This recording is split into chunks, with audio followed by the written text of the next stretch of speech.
اگر تم درست رہوگی تو ہم درست رہیں گے، اگر تم بگڑ جاؤ گی تو ہم بگڑ جائیں گے، اگر تم اپنی حدود سے تجاوز کرو گی تو ہمیں بھی پھر تمہارے ساتھ اپنی حدود سے تجاوز کرنا پڑے گا، اور پھر ہمیں اللہ کے عذاب کا سامنا کرنا پڑے گا۔ السلام علیکم ورحمۃ اللہ وبرکاتہ۔ میں امید کرتا ہوں آپ سب خیریت سے ہوں گے، جہاں بھی ہوں خیر خیریت سے ہوں۔ اللہ تعالیٰ آپ کو اپنی حفظ و امان میں رکھے۔ آج کی ویڈیو کا موضوع ہے زبان کی حفاظت اور زبان کی وجہ سے آنے والی جو آفات و بلیات ہیں، جو گناہ ہیں، وہ کیا ہیں اور ان کی آخرت میں سزا کیا ہے۔ اپنی زبان کی حفاظت کیسے کرنی چاہیے، انشاءاللہ اس پر بات کریں گے۔ احادیث رسول صلی اللہ علیہ وسلم کی روشنی میں ہمیشہ کی طرح میں آپ سے ملتمس ہوں، اگر آپ اس چینل دین آن لائن پر نئے آئے ہیں تو براہ کرم اس چینل کو سبسکرائب کیجئے، بیل آئیکن کے بٹن کو پریس کیجئے، اور ثواب کی نیت سے اس ویڈیو کو دوسروں کے ساتھ ضرور شیئر کیجئے، تاکہ جب بھی میں ایسی دینی اور انفارمیشن اور معلومات سے بھرپور ویڈیو اپلوڈ کروں تو وہ بروقت آپ تک پہنچ جائے۔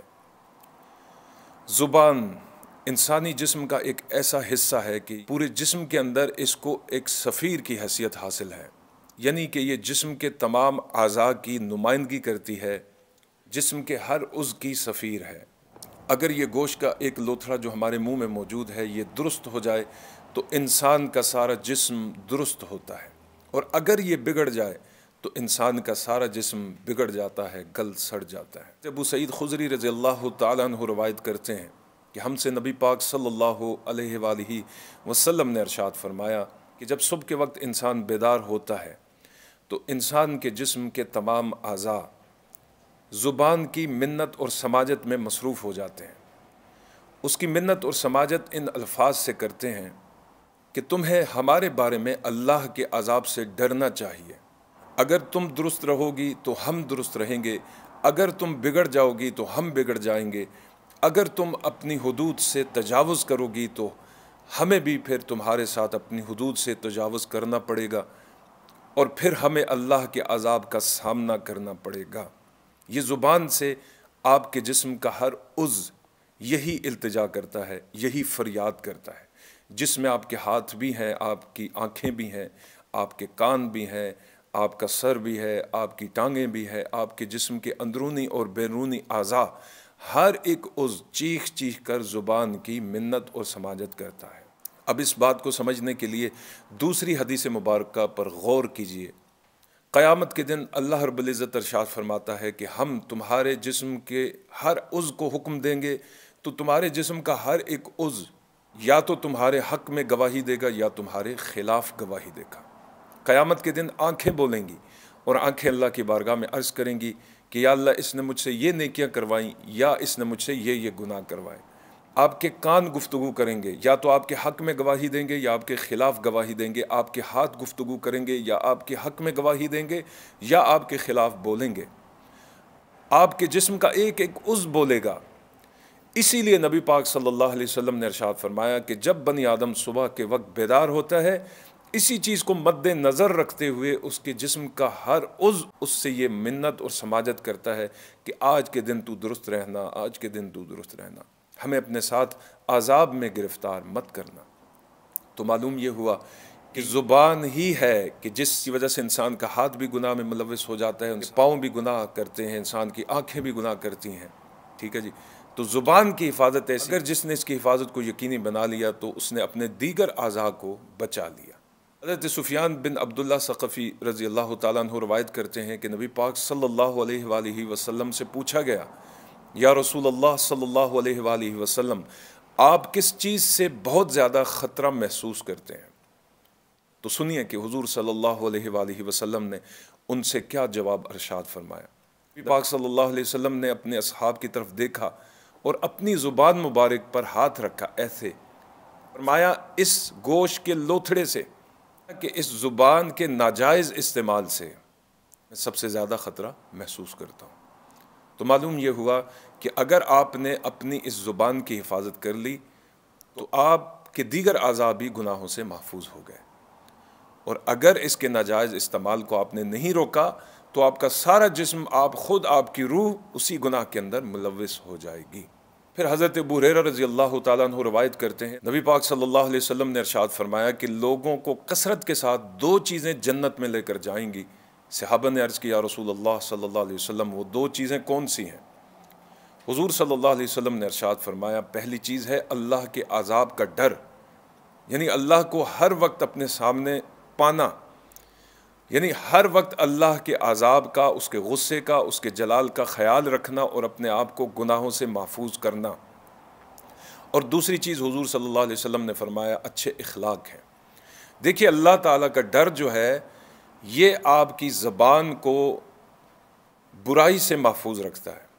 جب انسان اللہ سے ڈرنا شروع ہو جائے تو وہ اپنی زبان کی حفاظت کر لیتا ہے، کیونکہ پھر اسے معلوم ہے کہ اگر وہ اس زبان سے غیبت کرے گا تو اللہ کے عذاب کا شکار ہوگا، اس زبان سے چغلی کرے گا تو اللہ کے عذاب کا شکار ہوگا، اس زبان سے گالیاں دے گا تو اللہ کے عذاب کا شکار ہوگا، اس زبان سے بد زبانی کرے گا تو اللہ کے عذاب کا شکار ہوگا، اس زبان سے فضول اور لغو باتیں کرے گا تو اللہ کے عذاب کا شکار ہوگا، اس زبان سے لوگوں کا دل دکھائے گا تو اللہ کے عذاب کا شکار ہوگا، اور اگر وہ اس زبان سے تلاوت کلام مجید کرے گا تو اللہ کی رحمت کا مستحق ہوگا، اچھی اچھی باتیں کرے گا تو اللہ کی رحمت کا مستحق بن جائے گا، اسی زبان کے ذریعے سے وہ لوگوں کو اپنے قریب کرے گا تو اللہ کی رحمت کا مستحق ہوگا۔ تو نتیجہ کیا ہے؟ نتیجہ یہ ہے کہ اللہ کے عذاب کا خوف انسان کو با اخلاق بنا دیتا ہے، اس کے اخلاق کو درست کر دیتا ہے، اس کی زبان پر اسے کنٹرول دے دیتا ہے، بلکہ یوں کہیں کہ زبان پر کنٹرول کرنے کا اختیار دے دیتا ہے، اللہ کے عذاب کا ڈر۔ سبحان اللہ۔ اور پھر فرمایا کہ دو چیزیں لوگوں کو کثرت کے ساتھ جہنم میں لے کر جائیں گی۔ صحابہ نے عرض کی یا رسول اللہ وہ دو چیزیں کون سی ہیں؟ تو حضور صلی اللہ علیہ وسلم نے ارشاد فرمایا وہ دو کھوکھلی چیزیں جن میں سے ایک زبان ہے اور دوسری شرمگاہ ہے، جس نے ان دونوں کی حفاظت کر لی تو وہ جنت میں جائے گا، اور جس نے ان دونوں کی حفاظت نہ کی وہ جہنم میں جائے گا۔ تو معلوم یہ ہوا کہ ان دونوں کی حفاظت، زبان کی حفاظت اور شرمگاہ کی حفاظت، بلکہ جسم کے ہر عضو کی حفاظت کا ذریعہ اور منبع اللہ رب العزت کے عذاب سے ڈرنا ہے، اللہ کے قہر سے ڈرنا ہے، اور ہر وقت یہ خیال اپنے ذہن، دل اور دماغ کے اندر، اپنے ذہن کے اندر مضبوط کرنا ہے کہ مجھے اللہ دیکھ رہا ہے، اور میں لاکھ پردوں کے پیچھے بھی چھپ جاؤں میں اللہ سے نہیں چھپ سکتا۔ اللہ میری ہر حرکت کو نہ صرف دیکھ رہا ہے بلکہ جو کچھ میں سوچتا ہوں، جو کچھ میں کروں گا، جو کچھ میں کرتا ہوں، اللہ تعالیٰ سے کوئی چیز پوشیدہ نہیں ہے۔